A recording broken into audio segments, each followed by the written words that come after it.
नमस्कार विद्यार्थी मित्रांनो, स्वागत आहे तुमचं अँबिशन अकॅडमी या ऑनलाईन युट्यूब चॅनलवर। आज विद्यार्थी मित्रांनो आपण दशांश भागाकार पाहणार आहोत, म्हणजेच दशांश अपूर्णांकाचा भागाकार। अतिशय डिटेल पद्धतीमध्ये हा भागाकार पाहणार आहोत, जे की तुम्हाला पॉइंट मध्ये येणारे भागाकार आहे। तुम्हाला अवघड वाटत असेल, परंतु आहे पाहता तेवढे अवघड नाही आहे। आपण डिटेल मध्ये पाहणार, संपूर्ण भागाकाराचे नियम आपण पाहत आहोत। हा दुसरा लेक्चर आहे, ऑलरेडी आपण एक लेक्चर अपलोड केलेला आहे, त्याच्यामध्ये आपण अपूर्णांकाचा भागाकार पाहिलेला आहे। आज आपण दशांश अपूर्णांकाचा भागाकार पाहणार आहोत। दशांश अपूर्णांकाचा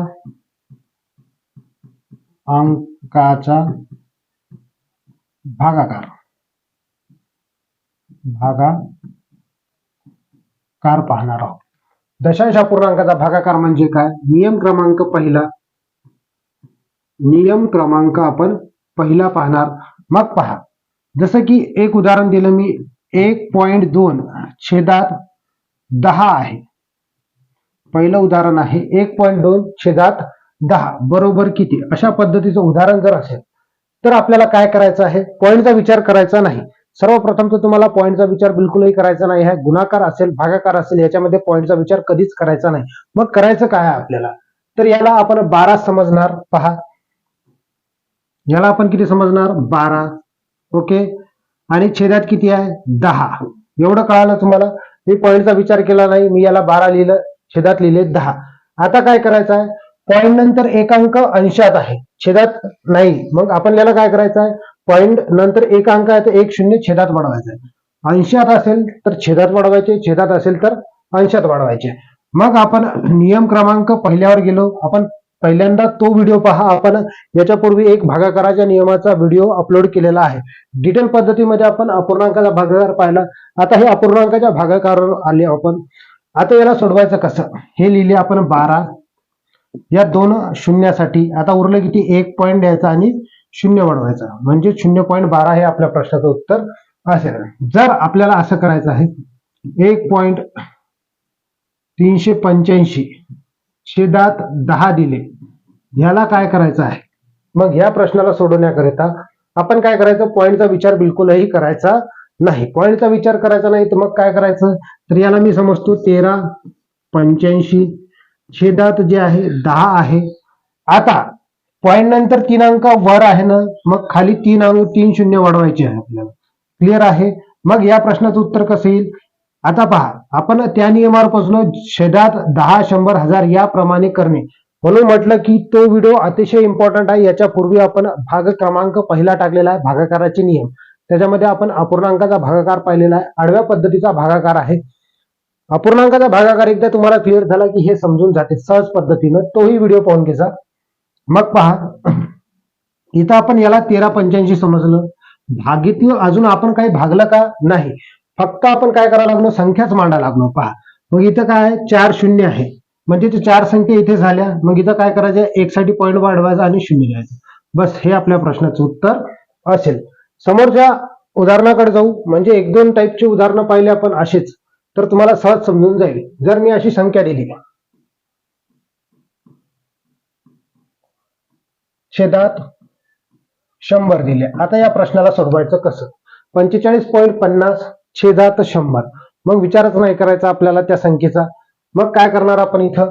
पहा, लक्षात घ्या, तर 45.50 याला समजणार, पॉइंटचा विचार केला नाही, आणि याला 100 समजतो। पॉइंट नंतर 2 अंक वर आहे तर 2 शून्य छेदात वाढवायचे। आता एका स्थानीचे शून्य कट करा, हे शून्य कट, हा शून्य कट, उरलं किती इथं? पहा, तिथल्या तिथंच उत्तर निघते, परंतु मी तुम्हाला समजण्यासाठी सांगतो इथं की इथं लक्ष द्या, इथं 3 शून्य उरलेले आहे, इथं उरलेले आहेत 455। हे 455 लिहिले आपण ऍज इट इज या 3 शून्यासाठी। किती शून्यासाठी? 3 शून्यासाठी। आता उरलं 1, इथं पॉईंट द्यायचा, शून्य वाढवायचं, हे आपल्या प्रश्नाचं उत्तर असेल। आणखी एखादं उदाहरण घेऊ, म्हणजे जेणेकरून तुमचे जे डाऊट आहेत ते संपूर्ण डाऊट इथं क्लिअर होतील। आता पहा, दुसऱ्या क्रमांकाचं उदाहरण जर मी असं म्हटलं, 3.48 आणि छेदात घेतले 1000, या प्रश्नाला सोडवायचं कसं? कशा पद्धतीने सोडवणार आहोत? मग आपण काय करणार? तर पॉइंटचा विचार करायचा नाही, इथं आपल्याला 348 समजायचे आहे। छेदात घेतले आपण 1000 ऍज इट इज, पॉइंट नंतर 2 अंक वर आहेत तर 2 शून्य छेदात वाढवायचे. आता पहा हे 348 ऍज इट इज. ह्या 3 शून्यासाठी आपण 3 संख्या लिहिल्या. आता उरली किती? 2 शून्य इथं उरलेले आहेत. तर मग काय करायचं? 2 शून्य डावीकडे उरले म्हणून 2 शून्य वाढवले. आता एक उरलेला आहे, पॉइंट द्यायचा आणि इथे 1 शून्य वाढवायचं, म्हणजे हे आपल्या प्रश्नाचं उत्तर असेल. अशा पद्धतीने आपण त्याला सोडवू शकतो. आता नियम क्रमांक दुसरा. आतापर्यंत आपण अंशात पॉइंट घेतले, आता छेदात पॉइंट घेऊ. मग कशा पद्धतीने सोडवणार आहोत? मग पहा इथे जर मी म्हटलं 15 छेदात 2.25 तर याला सोडवायचं कसं? आता आपण याच्या पूर्वीच्या नियमात आपण वर पॉइंट घेतले होते, आता कुठे घेतले? आपण खाली घेतलेले आहे. मग याला कशा पद्धतीने सोडवायचं आहे? तर पहा याला मी 15च समजणार आणि छेदात लिहिणार किती? 225. 225. आता काय करणार? पॉइंट नंतर 2 अंक खाली आहेत तर वर 2 शून्य वाढवायचे आपल्याला. 2 शून्य बरोबर आहे. आता भाग द्यायचा आपल्याला. भाग देत असताना कितीने भाग जातो? तर 5 ने भाग जातो. 5 त्रिक 15. हे 2 शून्य कट केले, इथे लिहिले. मग 5 चोक 20 उरले 2. 5 5 25 म्हणजेच किती? तर 300 छेदात 45. आता आपल्याला परत भाग द्यायचा आहे. परत 5 ने भाग जातो. 5 9 45. 5 सख 30. हा शून्य कट केला, इथं लिहिला. परत उरले किती? 60 छेदात 9. याला परत 3 ने भाग जातो. 3 त्रिक 9. 3 दोन्ही 6. शून्य कट केला, इथं लिहिला. म्हणजेच 20 छेदात 3 हे आपल्या प्रश्नाचं उत्तर असेल. अजून एक उदाहरण आपण इथं पाहणार आहोत. पहा जर आपण असं म्हटलं की 4.45 छेदात, समजा आपण इथं घेतले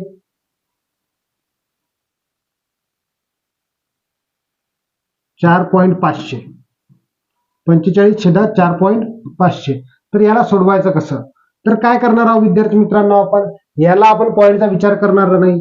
इथं 45 लिहिणार, छेदात 4500 लिहिणार. ओके, एवढं कळालं तुम्हाला. आता मग काय करायचं आपल्याला? तर पॉईंट नंतर इथं 3 अंक होते तर 3 शून्य वर वाढवायचे आहे. 1 2 3. आता इथं 2 शून्य कट, 2 शून्य कट. 45 1 45, 45 1 45. हा शून्य उरला, इथं लिहायचा. म्हणजेच उत्तर किती येईल? 10 येईल. अशा पद्धतीनं काय करायचं आपल्याला? खाली पॉइंट असेल तर वर शून्य वाढवायचे, वर पॉइंट असेल तर खाली शून्य वाढवायचे. अशा पद्धतीनं आपण दशांश अपूर्णांक भागू शकतो. परंतु दोन्हीकडे पॉइंट असेल तर काय करायचं तेही पाहू आपण. पहा दोन्हीकडे जर पॉइंट असेल तर काय करायचं आहे? जर अशा पद्धतीनं पॉइंट दिला 1.5 छेदात दिले 0.30, या प्रश्नाचं उत्तर कशा पद्धतीनं काढायचं? म्हणजे दशांश अपूर्णांकाचा आपण भागाकार शिकत असताना आपल्याला पॉइंटचा विचार बिलकुलच नाही करायचा आहे. नंतर करायचा कशा पद्धतीनं? तर पहा इथं आपण काय करणार आहोत? तर विद्यार्थी मित्रांनो आपल्याला काय करायचं आहे? इथं याला आपण 15 समजणार. याला किती समजायचे आपल्याला? 15. छेदात किती झाले? 30. आता पॉइंट नंतर 1 अंक वर आहे, छेदात किती अंक आहेत? 2 अंक आहेत.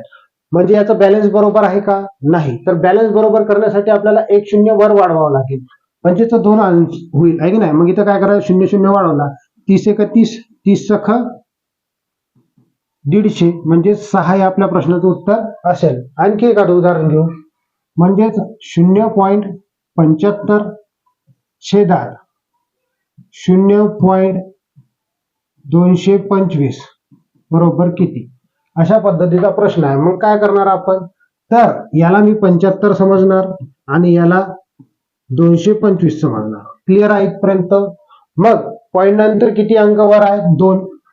छेदात किती अंक आहेत? 3. बॅलन्स बरोबर आहे का? नाही. म्हणजे 3 करण्यासाठी आपल्याला कुठं शून्य वाढवावं लागेल? वर शून्य वाढवावं लागेल. मग इथं आपण 1 शून्य वाढवणार. आता काय करायचं? भाग द्यायचा. 25 त्रिक 75. शून्य कट केला, इथं लिहिला. 25 9 225. म्हणजेच उत्तर किती आलं? 30 छेदात 9. म्हणजे फायनल आन्सर आहे का हे? नाही. परत भाग जातो कितीने? तर इथे जर आपण भागलं 3 त्रिक 9, 3 एक 3 म्हणजे हा शून्य कट केला इथे लिहिला, म्हणजेच 10/3 आपल्या प्रश्नाचं उत्तर असेल. जर तुम्हाला याला पॉईंट मध्ये कन्वर्ट करायचं आहे, कशा पद्धतीने पॉईंट मध्ये कन्वर्ट करणार हेही सांगून देतो. मग पहा 10/3 आहे, 3 एक 3, 3 त्रिक 9 उरला 1 पॉईंट द्यायचा, शून्य वाढवायचा, 3 त्रिक 9 उरते 1 परत तिथं शून्य वाढवायचा, 3 त्रिक 9 म्हणजे 3.33 अशा पद्धतीने आपण या प्रश्नाला सोडवू शकतो. आय होप विद्यार्थी मित्रांनो की तुम्हाला हा दशांश अपूर्णांक कळाला असेल. आता अपूर्णांकाचे हार्ड लेवलचे उदाहरणं आपण पुढच्या व्हिडिओमध्ये शिकवणार आहोत.